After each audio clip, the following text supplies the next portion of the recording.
Just the tips. All right, everybody, Adam and Mike here, Just the Tips podcast, episode 86? 86. Yep. All right.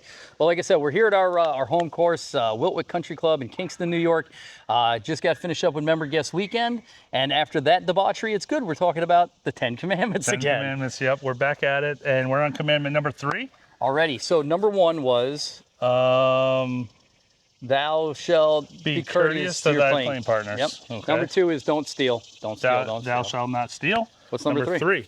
Thou shalt leave thy course better than they found it. So a podcast that's coming to you directly from the course. So instead of talking about things theoretically, we'll just show you in real time as we're playing our round today. Yep.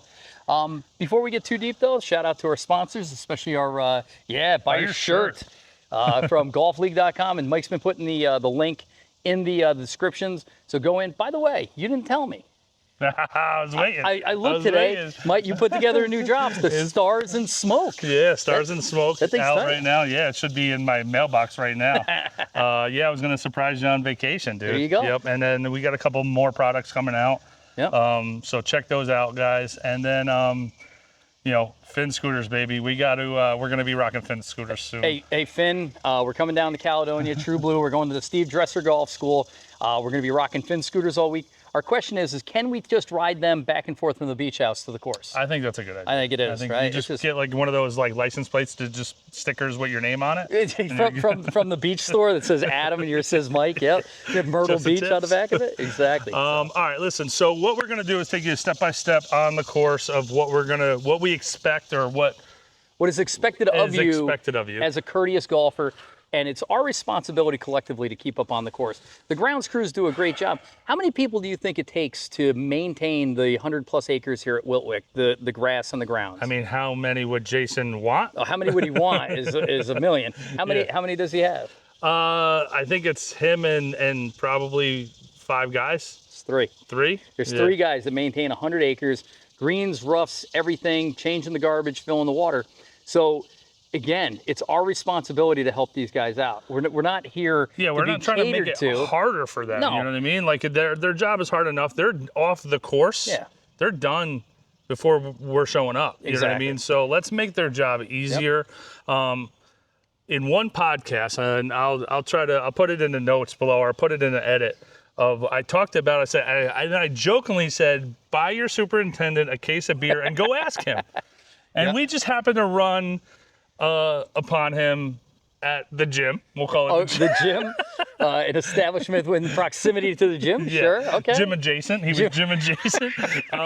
And we straight up asked him, and he said, "Yep, replace your divots." So we've been saying for a long time, because there's sand in the carts and you see these burnt out divots, he said those dormant divots will come back. He prefers you if you put them back, but ask your superintendent. It's a great way to make friends. I kind of jokingly said it, but I'm telling you right now, go ask them. If you see them, definitely say thank you to them and show them how much you appreciate all their hard work that they put in. And then just ask them, be like, hey, what do you want us to do with the tees on the tee boxes, right? Should we throw them in the garbage? Should we put them in our pocket?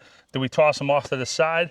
Go ask what your specific superintendent prefers. So we're here on the tee box, number 4 at Wiltwick. And before I started hanging out with you, I thought that you just left your tees on the tee box and the mower got them. No, you don't want to mess up the mower, dude. But they're just little wooden or plastic tees. Yeah. Doesn't that mower just go and chop them up? It doesn't matter? You're talking about 1,000 tees and getting chopped up. Like, you don't even want to take that chance. You ever run like a somewhat decent? I do it on purpose. Yeah. How's your dad think you? Your dad thinks you think you own like a bulldozer. It's not a bulldozer, dude. It's not a tractor. Yep. It's a lawnmower, and it's an expensive lawnmower, especially with the reels, right? Because they go this way. It's like razor blades. Yeah, and they do get like chips out of the blades, and you got to resharpen those blades all the time. So if pick up your tees. Pick up your tee, put them in the garbage, unless you got one of those little things, or stick it in your pocket. Yeah, we don't have one on this tee box, but if they have a little box next to the tee, put them in there, put them in your pocket, put them in the garbage. Don't toss them, don't leave them. So we're on a par 4, and right behind us, you can see where a tee box was, and it's pretty dinged up. Why is that? Well, this hole, some people don't need to hit driver. Mm-hmm. You and I both hit driver because we just want to get it out there, right? Some people hit 3-wood, some people hit 4-iron off of here. Yeah. So they do ding this one up a little bit. Normally on a par 5 where everyone's hitting driver, you might see 1 or 2 from some bad hits, but it wouldn't be like that. So in your cart, right, here at Wiltwick, they have sand. And like I said, if you hit an iron off tee box, you sand it up. If you drop kick your driver and you scuff it up, you sand it up. If you blow a divot, like we're looking at some divot action over here now, take those divots, put them back where they came from. So, you know, there's only a couple of things to do on the tee box. One is pick up your tees when you broke them. And number 2 is fix your damage to the hole. If everybody did that, the tees would look impeccable. There's one more. What's that? And this one goes on every single one, and we'll say it every single time. Yep. Pick up any garbage. All right. Any garbage. Any garbage. Somebody missed the garbage can with their coffee cup. You pick it up, right? Pick it up, throw it like in I said, so, you know, something blew out of the cart and there's a scorecard that's blowing down the tee box. Pick it up and throw it out. Like I said, that's all our responsibility collectively. So yeah. All right. You ready to knock these out there? Yeah, let's go. Let's go. All right, so we had some technical difficulties with the audio in the video, in this part of the video, where we were out in the fairway talking about what to do in the fairway to help leave the course better. So the number one thing, obviously, is replacing the divots. Now, we talked about this on the tee box. We talked directly to our superintendent about replacing the divots with our grass that's on our course. Now, all joking aside, guys, go ask, all right? It's very simple. Go talk to them. Definitely say thank you and that you appreciate all their hard work that they do. But see what they prefer. See what maybe they find is some of the stuff that annoys them, and maybe you'll get some insight. Go grab the divot after you hit an iron or whatever beaver pelt you take out of the fairway. Go grab it, put it back. Now, that being said, sometimes, you know, if you don't take a big long divot that's in one piece and it kind of explodes and you can't find, you know, one solid piece, go grab the sand, fill that divot up with sand, and make sure that it's level with the ground that's next to it, so it's not like still a grass divot there. Secondly, I know that we talked about entering and exiting the fairway with carts. Again, it could be based on the type of grass that's in your fairway, but let's try not to wear out the fairways and the rough. Our course does not have cart paths all the way up the holes. So once you leave the tee box, there's a cart path that kind of just goes right into the fairway or into like the rough, into the hole. Here's the deal. Now, this is kind of controversial, but we played, I think it was number 2 at Royal New Kent. And once you get over the carry, there's like a carry there off the tee. And as soon as you get over, you can come up onto the fairway. Now, that area gets worn out because that's where everybody enters the fairway. And Mike Strantz courses are like that. There's only a few areas to drive your cart because that's where the balls funnel, or that's the main landing area, stuff like that. So what happened there was it got worn out so much that people stopped driving on it and they moved to the next area and started driving on there. 1, because it's kind of bumpy. 2, because it's worn out. But then what they do is they start wearing out the next spot. And now that's a second entrance. So people move to the next spot, and that's the third entrance.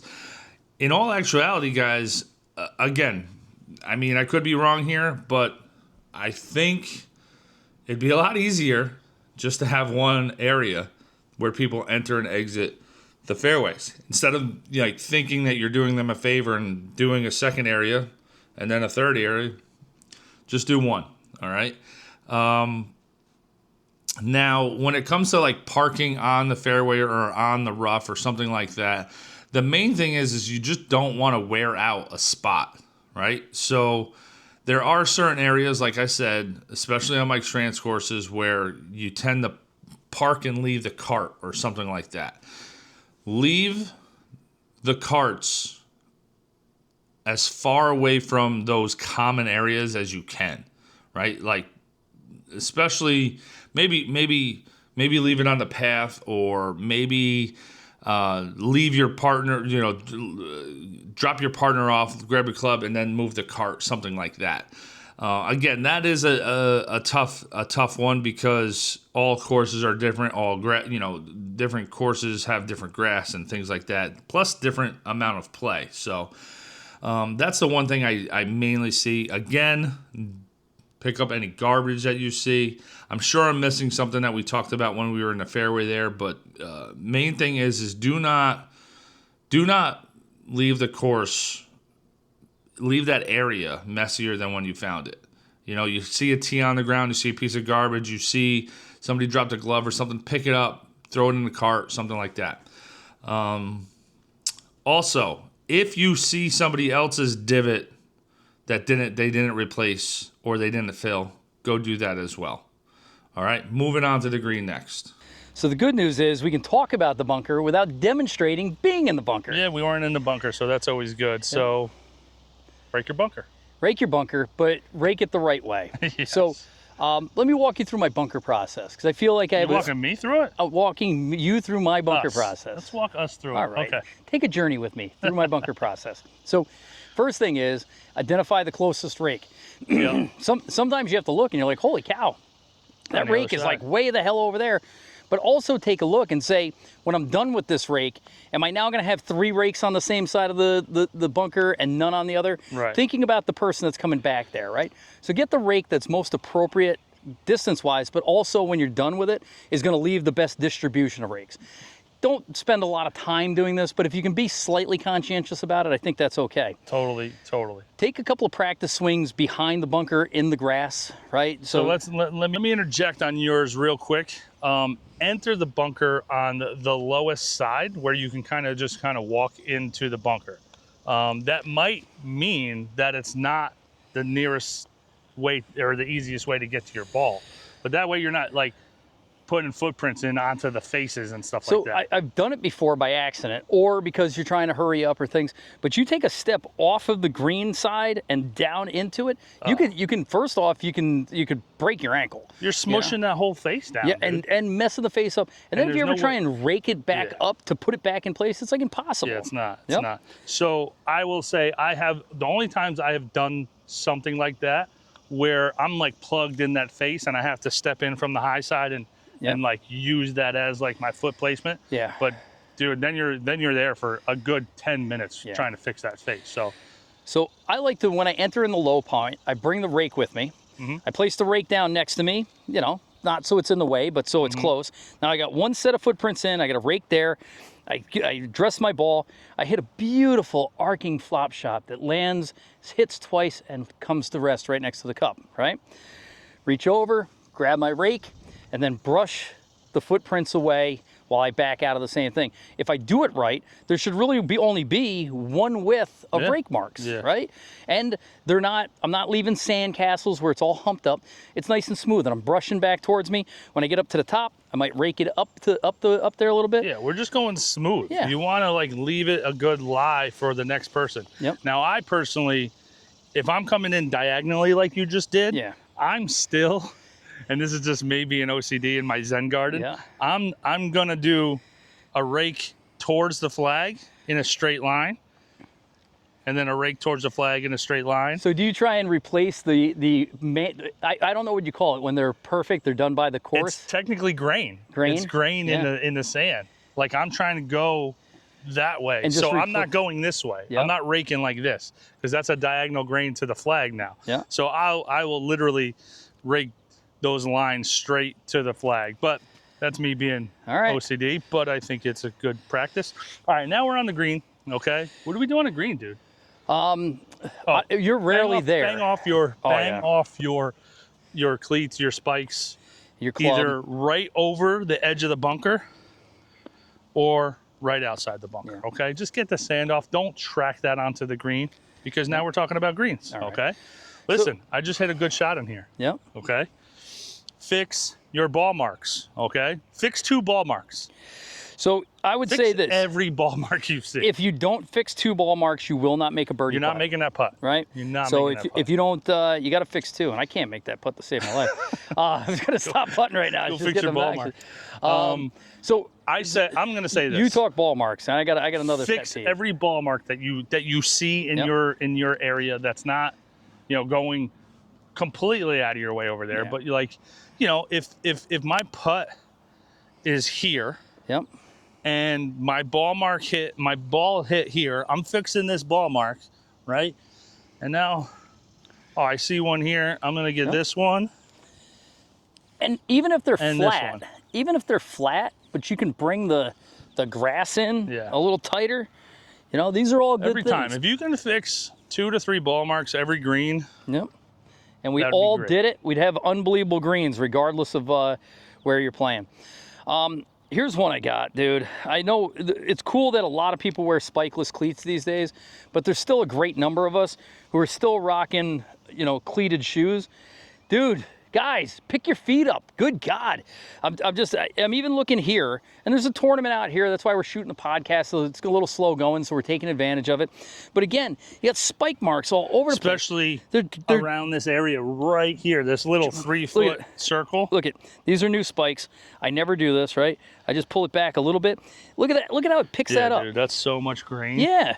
Yep. And everybody's going to end up within 5 everybody's going to end up within a 5-foot circle here sooner or later, right? Yeah. So everybody's putt's being affected by this stuff, So if you guys watch the pros, right? Like if you watch the pros and Rory's coming over and let's just say he putted from here. He putted from here and he left that putt. Leave that there. Yep. And he left that putt, right? He's coming around.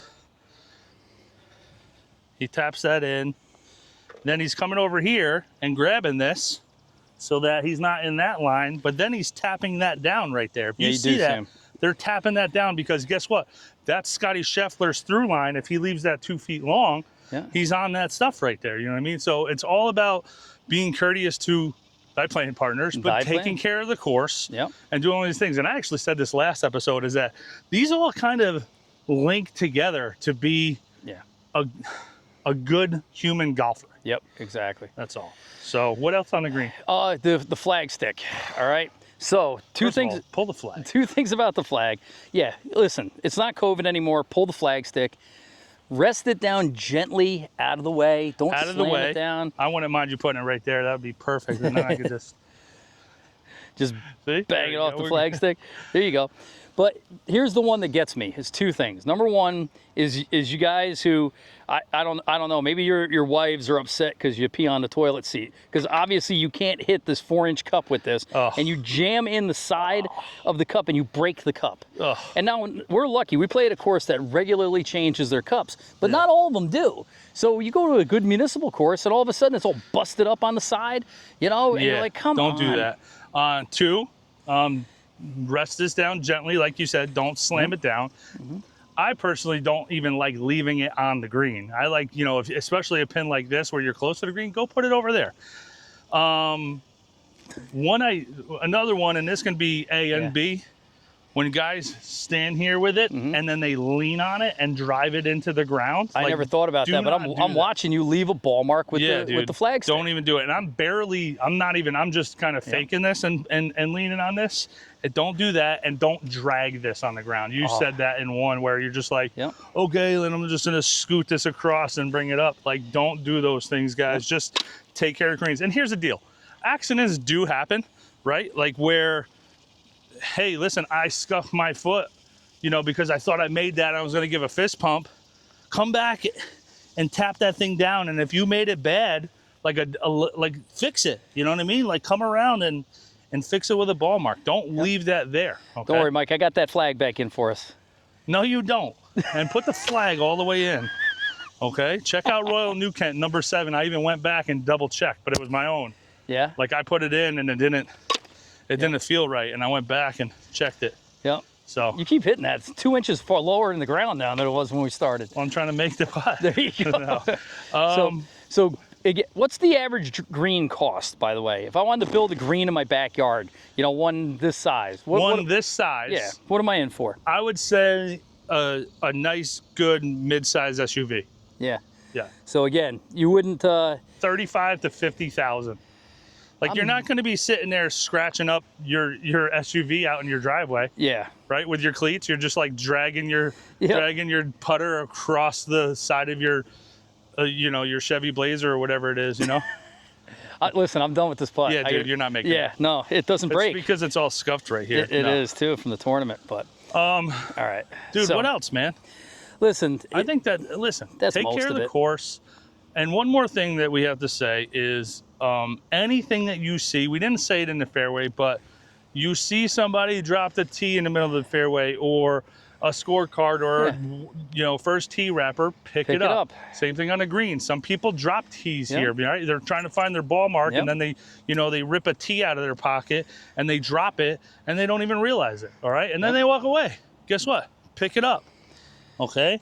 All right, dude. Now we're moving on to the clubhouse next. Let's go. That would have been your best That one. would have been the best putt. So, Mike, we made our way all the way back here to the clubhouse, to the driving range. And yes, there's even things you can do at the driving range to improve your course. 100%, dude. There's a lot of things, but, there's a couple specific ones. Being courteous about not hitting 1,000 golf balls on the range. Well, I would say it depends. Like, we have a tournament behind us. These little kids are warming up, right? I'm not going to come up here and the two of us are going to hog up 2 bays for an hour-and-a-half long practice session while there's a tournament playing, right? Like I said, we can use one and go back and forth. We can take a break, go do some chipping and putting. But long story short is be courteous when you're there. If there's nobody here, who cares? But if it's a busy day, get your warm-up and get out of the way. But here's the deal. If you are lucky enough to have a grass tee box, what do you do? So the big one, and shout out to Kennett Custom Wedgewoods. If you need a sign at your course to illustrate this, nobody does it better than Kennett Custom Wedgewoods. But again, you should start with the ball, take a divot, and then put the ball on the back of the divot and work your way back in perfectly straight lines. So at the end of the day, there should be, if you hit 100 balls, there should be like 4 or 5 lines next to each other rather than a big missing pile of grass. Yeah, and that just helps with like the grass growing back and helps again, the superintendent to be able to fix like a small area as opposed to like this big choppy area. I just think it grows back quicker that way than if you're missing a patch of grass this big as opposed to missing stripes of grass. It also gives you more opportunity to have more area, maybe even just move the next like tomorrow's tees over just a little bit. So the other thing is you get a cracked ball, a ball that's been hit by the lawnmower, a ball that's virtually split in two. Take it out of play. Take it, hopefully you only get 1 or 2 of those in a basket. But again, with 1 million balls in the driving range, you'll inevitably get them.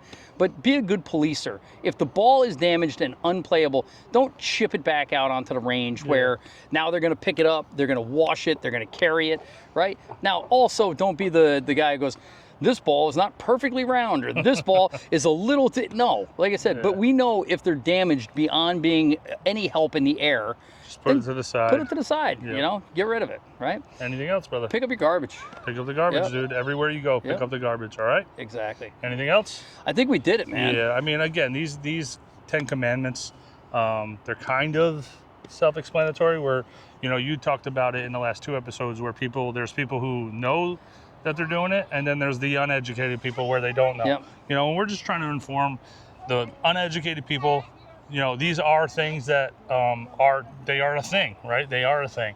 And then the people who know they're doing something wrong, stop doing them, because we're trying to inform everyone out there, and if they catch you doing them, hopefully they police them and yell at you, and you don't wear your hat backwards on the course anymore. Exactly. All right. Well, like I said, 3 commandments down, 7 to go. Keep tuning in week over week to get the full 10 commandments of golf. But thank you to our partnerships with the Mike Strantz courses all along the East Coast. Thank you to Sundog, Shaft Wrap, Shaft Lights, Base Cigars, Kennett Custom Wedgewoods. Wedge. Sorry, Woods. Exactly. All right, dude. All right, I think we did it. All right, I'm Adam. I'm Mike. Just the tips. Just the tips.